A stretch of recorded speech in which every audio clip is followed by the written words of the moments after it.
জয় গৌর, জয় নিতাই।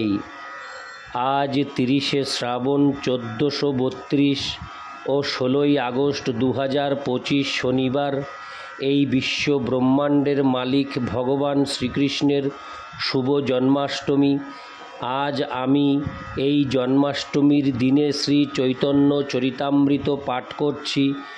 আজ আমি পাঠ করছি শ্রী চৈতন্য চরিতামৃতের মধ্যলীলা প্রথম খণ্ড, অষ্টম পরিচ্ছেদ, শ্রী চৈতন্য মহাপ্রভু এবং রামানন্দ রায়ের কথোপকথনের শ্লোক 50 থেকে 60। নারায়ণ হে নারায়ণ, ভবভয় হরিণম নারায়ণ। শ্লোক 50। তোমার মুখে কৃষ্ণ কথা শুনিতে হয় মন, পুনরপি পাই যেন তোমার দর্শন। শ্লোকার্থ: আমি তোমার মুখে কৃষ্ণ কথা শুনতে চাই, তাই যেন আমি পুনরায় তোমার দর্শন লাভ করতে পারি। ইতি শ্লোক 50। শ্লোক 51 ও 52। রায় কহে আইলা যদি পামর শোধিতে, দর্শন মাত্রে শুদ্ধ নহে মোর দুষ্ট চিত্তে। দিন 5 7 রহি করহ মার্জন, তবে শুদ্ধ হয় মোর এই দুষ্ট মন। শ্লোকার্থ: রামানন্দ রায় উত্তর দিলেন, আপনি যদিও এই পামরটিকে সংশোধন করবার জন্য এখানে এসেছেন, তবুও কেবলমাত্র আপনাকে দর্শন করে আমার দুষ্ট চিত্ত শুদ্ধ হয়নি। দয়া করে দিন 5 7 এখানে থেকে আমার কলুষিত চিত্তকে মার্জন করুন, তাহলে অবশ্যই আমার এই দুষ্ট মন শুদ্ধ হবে। ইতি শ্লোক 51 ও 52। শ্লোক 53। যদ্যপি বিচ্ছেদ দোহার সহন না যায়, তথাপি দণ্ডবৎ করি চলিলা রাম রায়। শ্লোকার্থ: যদিও তাদের কাছে পরস্পরের বিচ্ছেদ সহ্য করা অসম্ভব ছিল, তবুও রামানন্দ রায় শ্রী চৈতন্য মহাপ্রভুকে দণ্ডবৎ প্রণতি করে তার কাছ থেকে বিদায় নিলেন। ইতি শ্লোক 53। শ্লোক 54। প্রভু যাই সেই বিপ্র ঘরে ভিক্ষা কইল, 2 জনার উৎকণ্ঠায় আসি সন্ধ্যা হইল। শ্লোকার্থ: শ্রী চৈতন্য মহাপ্রভু তখন সেই ব্রাহ্মণের গৃহে ভিক্ষা গ্রহণ করলেন। শ্রী চৈতন্য মহাপ্রভু এবং রামানন্দ রায় উভয়েই উৎকণ্ঠিতভাবে সন্ধ্যার জন্য প্রতীক্ষা করছিলেন। অবশেষে সন্ধ্যা সমাগত হল। ইতি শ্লোক 54। শ্লোক 55। প্রভু স্নান কৃত্য করি আছেন বসিয়া, এক ভৃত্য সঙ্গে রায় মিলিলা আসিয়া। শ্লোকার্থ: সন্ধ্যাবেলায় স্নান করে শ্রী চৈতন্য মহাপ্রভু বসেছিলেন। তখন একজন ভৃত্যকে সঙ্গে নিয়ে রামানন্দ রায় এসে তার সঙ্গে মিলিত হলেন। তাৎপর্য: পারমার্থিক উপলব্ধিতে উন্নত বৈষ্ণব, তা তিনি সন্ন্যাসী হন বা গৃহস্থই হন, তার দিনে 3 বার সকালে, দুপুরে এবং সন্ধ্যায় স্নান করা কর্তব্য। যারা শ্রী বিগ্রহের সেবা করেন তাদের বিশেষ করে পদ্ম পুরাণের নির্দেশ অনুসারে নিয়মিত স্নান করতে হয়। স্নান করার পর দ্বাদশ সঙ্গে তিলক ধারণ করতে হয়। ইতি শ্লোক 55। শ্লোক 56। নমস্কার কইল রায় প্রভু কইল আলিঙ্গনে, দুইজনে কৃষ্ণ কথা কয় রহস্থানে। শ্লোকার্থ। রামানন্দ রায় শ্রী চৈতন্য মহাপ্রভুকে বিনম্র প্রণতি নিবেদন করলে পর শ্রী চৈতন্য মহাপ্রভু তাকে আলিঙ্গন করলেন। তারপর এক নির্জন স্থানে বসে তাদের আলোচনা শুরু করলেন। তাৎপর্য: এখানে রহস্থানে বা নির্জন স্থানে কথাটি অত্যন্ত তাৎপর্যপূর্ণ। কৃষ্ণ এবং তার লীলা বিষয়ক কথা, বিশেষ করে তার বৃন্দাবন লীলা এবং ব্রজ গোপিকাদের সঙ্গে লীলা অত্যন্ত গোপনীয়। সেগুলি জনসাধারণের সামনে আলোচনার বিষয় নয়, কেননা শ্রীকৃষ্ণের অপ্রাকৃত প্রকৃতি সম্বন্ধে অজ্ঞ মানুষেরা সেই সমস্ত লীলার যথার্থ তাৎপর্য হৃদয়ঙ্গম করতে না পেরে শ্রীকৃষ্ণকে একজন সাধারণ মানুষ এবং ব্রজ গোপিকাদের সাধারণ স্ত্রীলোক বলে মনে করে মহা অপরাধ করতে পারে। শ্রী চৈতন্য মহাপ্রভু কখনো জনসাধারণের সামনে ব্রজ গোপিকাদের সঙ্গে শ্রীকৃষ্ণের লীলা বিলাসের কথা আলোচনা করেননি। শ্রী চৈতন্য মহাপ্রভুর পদাঙ্ক অনুসরণ করে আন্তর্জাতিক কৃষ্ণ ভাবনামৃত সঙ্গের সদস্যরাও শ্রীকৃষ্ণের বৃন্দাবন লীলা জনসাধারণের সামনে আলোচনা করেন না। জনসাধারণের কৃষ্ণ ভক্তি উন্মেষ করার জন্য সংকীর্তনই হচ্ছে সবচাইতে কার্যকরী পন্থা। যদি সম্ভব হয় তাহলে ভগবত গীতার তত্ত্ব আলোচনা করা উচিত। এই কথাটি শ্রী চৈতন্য মহাপ্রভু অত্যন্ত কঠোরভাবে পালন করেছিলেন। ভগবদ গীতার দর্শন তিনি সার্বভৌম ভট্টাচার্য ও প্রকাশানন্দ সরস্বতী প্রমুখ মহাপণ্ডিতদের সঙ্গে আলোচনা করেছিলেন, কিন্তু তিনি ভগবদ ভক্তির তত্ত্ব শ্রীল সনাতন গোস্বামী এবং রূপ গোস্বামী প্রমুখ ভক্তদের প্রদান করেছিলেন এবং ভগবদ ভক্তির সর্বোচ্চ তত্ত্ব ব্রজ গোপিকাদের সঙ্গে শ্রীকৃষ্ণের লীলা বিলাস তিনি রামানন্দ রায়ের সঙ্গে আলোচনা করেছিলেন। জনসাধারণের জন্য তিনি প্রবলভাবে সংকীর্তন করেছিলেন। সারা পৃথিবী জুড়ে কৃষ্ণ ভাবনায় হরে কৃষ্ণ ভাবনার অমৃত প্রচার করার সময় এই পন্থাটি আমাদের অনুসরণ করা অবশ্য কর্তব্য। ইতি শ্লোক 56। শ্লোক 57। প্রভু কহে পড়ো শ্লোক সাধ্যের নির্ণয়, রায় কহে স্বধর্মাচরণে বিষ্ণু ভক্তি হয়। শ্লোকার্থ। শ্রী চৈতন্য মহাপ্রভু রামানন্দ রায়কে জীবনের পরম উদ্দেশ্য নির্ধারণ করে শাস্ত্র থেকে একটি শ্লোক শোনাতে বললেন। রামানন্দ রায় তার উত্তরে বললেন, স্বধর্ম আচরণে বিষ্ণু ভক্তির উদয় হয়।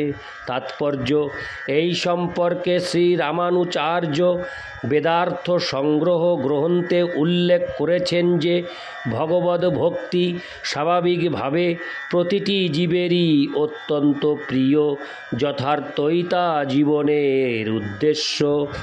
এই ভক্তি পরম জ্ঞান এবং তা জড় বিষয়ের প্রতি বিতৃষ্ণা আনে। সেই ভক্তি থেকে জাত জ্ঞান দ্বারাই ভগবান বরণীয় হন এবং ভক্তদের লভ্য হন। এই জ্ঞান লাভ করে স্বধর্মে যুক্ত হওয়াকে ভক্তিযোগ বলে।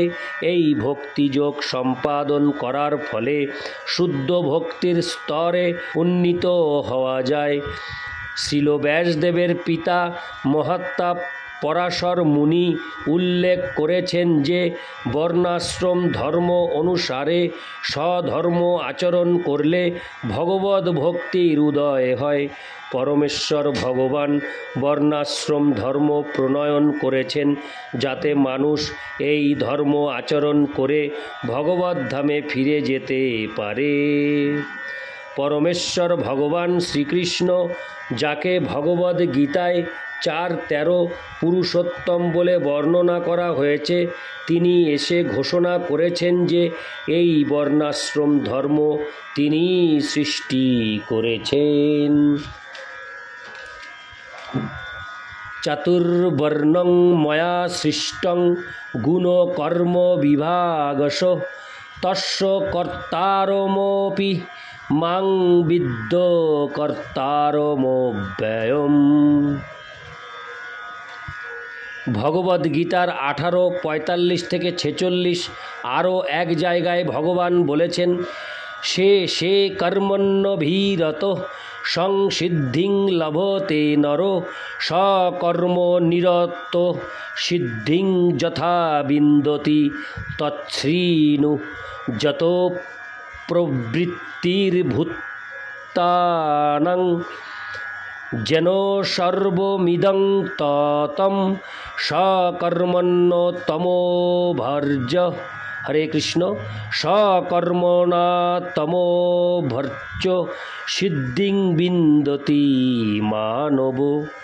মানব সমাজকে 4টি ভাগে ভাগ করা হয়: ব্রাহ্মণ, ক্ষত্রিয়, বৈশ্য ও শূদ্র, এবং সকলেরই কর্তব্য হচ্ছে তাদের স্ব ধর্মে নিযুক্ত থাকা। ভগবান বলেছেন, যারা তাদের স্বধর্মে যুক্ত তারা স্বীয় ধর্ম আচরণকালে ভগবদ ভক্তি সম্পাদন করার মাধ্যমে পরম সিদ্ধি লাভ করতে পারেন।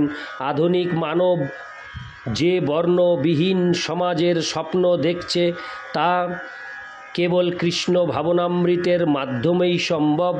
মানুষ তাদের স্বধর্ম অনুসারে কার্য করুক এবং তাদের কার্যের ফল তারা ভগবানের সেবায় উৎসর্গ করুক, তাহলেই তাদের সেই স্বপ্ন সফল হবে। অর্থাৎ স্বধর্ম অনুসারে কর্ম করে তার ফল ভগবানকে নিবেদন করার মাধ্যমে জীবনের পরম সিদ্ধি লাভ করা যায়। সেই পন্থাটি বোধায়ন, টঙ্ক, দ্রমিড়, গুহদেব, কপর্দি এবং ভারুচি প্রমুখ মহাত্মারা প্রতিপন্ন করে গেছেন, তা বেদান্ত সূত্রেও প্রতিপন্ন হয়েছে। ইতি শ্লোক 57, শ্লোক 58। বর্ণাশ্রমাচারবতা পুরুষেণ পরো পুমাन् বিষ্ণুরারাধ্যতে পন্থা নান্যতোষকারণম।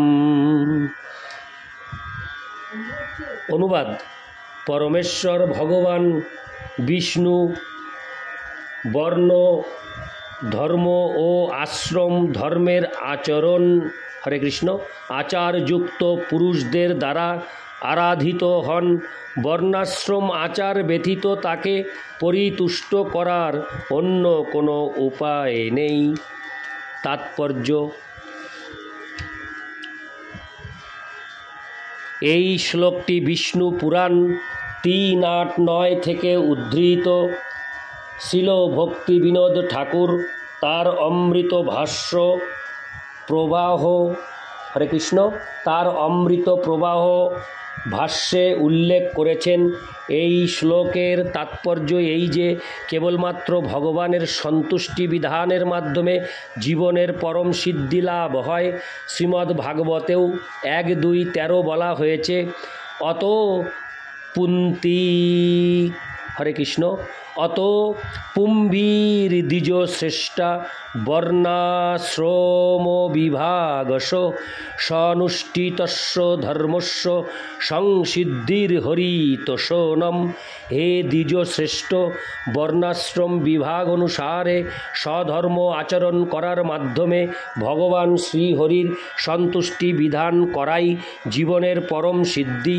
সকলেরই কর্তব্য হচ্ছে তার বিশেষ প্রবণতা অনুসারে স্বধর্ম আচরণ করা, স্বীয় স্বভাব অনুসারে নির্ণীত ধর্ম বর্ণ ও অবস্থা অনুসারে নির্ণীত আশ্রম ধর্ম পালন করলে ভগবান বিষ্ণু সন্তুষ্ট হন। ব্রাহ্মণ, ক্ষত্রিয়, বৈশ্য ও শূদ্র এই চারটি বর্ণ, প্রতিটি বর্ণের যে ধর্ম শাস্ত্রে নির্ণীত আছে তা আচরণ করে মানুষ জীবনযাত্রা নির্বাহ করবে। ব্রহ্মচর্য, গার্হস্থ, বানপ্রস্থ এবং সন্ন্যাস এই চারটি আশ্রম প্রত্যেকেই নিজ নিজ আশ্রম বিহিত ধর্মাচরণ করে ভগবানকে সন্তুষ্ট করবে। কেউ যদি এই কর্তব্যের অবহেলা করে তাহলে সে ব্যভিচারী হয় এবং নরকগামী হয়। প্রকৃতপক্ষে আমরা দেখতে পাই যে বিভিন্ন মানুষ বিভিন্ন রকম কর্মে লিপ্ত, তাই তাদের কর্ম অনুসারে তাদের বিভিন্ন শ্রেণীতে বিভক্ত করা প্রয়োজন। জীবনের পরম সিদ্ধি লাভের জন্য ভগবদ্ ভক্তিকে জীবনের কেন্দ্র রূপে গ্রহণ করতে হয়। এইভাবে তার কার্যকলাপ, সঙ্গ এবং শিক্ষার মাধ্যমে তার স্বাভাবিক প্রবৃত্তি জাগরিত করা যায়। গুণ এবং কর্ম অনুসারে এই বর্ণাশ্রম বিভাগ জন্ম অনুসারে নয়। এই পদ্ধতির প্রচলন না হলে মানুষের কার্যকলাপ শৃঙ্খলাবদ্ধভাবে সম্পাদিত হবে না। ব্রাহ্মণেরা হচ্ছেন বুদ্ধিমান শ্রেণীর মানুষ, যারা পরমেশ্বর ভগবানকে জানেন। তারা সর্বদাই জ্ঞানচর্চায় রত, যারা স্বাভাবিকভাবে শৌর্য বীর্য সম্পন্ন এবং অপরের উপর প্রভাব বিস্তার করে তাদের শাসন করে, তারা ক্ষত্রিয়। কৃষি, পশুপালন ও বাণিজ্য আদি ক্রিয়াতে যাদের স্বাভাবিক প্রবণতা রয়েছে তারা বৈশ্য। যারা ব্রাহ্মণ, ক্ষত্রিয় অথবা বৈশ্যচিত বুদ্ধিমত্তা সম্পন্ন নয়, তাদের কর্তব্য হচ্ছে এই তিন বর্ণের সেবা করা এবং তারা শূদ্র। এইভাবে সকলেই ভগবানের সেবায় যুক্ত হতে পারেন। সমাজ যদি একটি স্বাভাবিক বিভাগ অনুসারে পরিচালিত না হয় তাহলে সমাজ ব্যবস্থার অধঃপতন হবে। সুতরাং বর্ণাশ্রম ধর্মের এই বৈজ্ঞানিক পন্থা মানব সমাজের গ্রহণ করা কর্তব্য। ইতি শ্লোক 58, শ্লোক 59। প্রভু কহে এহো বাজ্য আগে কহো আর, রায় কহে কৃষ্ণে কর্মার্পণ সর্বসাধ্য সার। শ্লোকার্থ: শ্রী চৈতন্য মহাপ্রভু বললেন, এটি বাহ্য, এর পরে যা আছে তা বলো। তখন রামানন্দ রায় বললেন, কৃষ্ণে কর্ম অর্পণই সকল সাধ্যের সার। ইতি শ্লোক 59। শ্লোক 60। হরে কৃষ্ণ। আমি এই অডিওতে 59 পর্যন্তই পাঠ করছি। আমি প্রথমে বলেছিলাম 60 পর্যন্ত, কিন্তু অডিওটি অনেক বর্ধিত হয়ে যাচ্ছে, যার ফলে কিছু প্রবলেমের জন্য আমি 59 শ্লোক পর্যন্তই আমি এই অডিওতে রাখছি। জয় গৌর, জয় নিতাই।